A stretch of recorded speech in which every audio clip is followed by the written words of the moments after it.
పిల్లలకు మాత్రమే వివాహం చేస్తాము వారి హక్కులను పరిరక్షిస్తాము వారి యొక్క విద్యకు తోడ్పడతాము చదువు విషయంలో ఆరోగ్య విషయంలో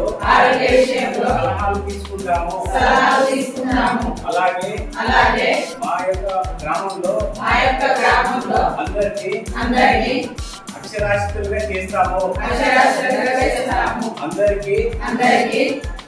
విద్యను అందిస్తాము ఇది జెండర్ ప్రతిజ్ఞ ఎలాంటి హింస అయినా ఎదిరిస్తాము ఎలాంటి హింస అయినా ఎదిరిస్తాము మహిళలపై జరిగే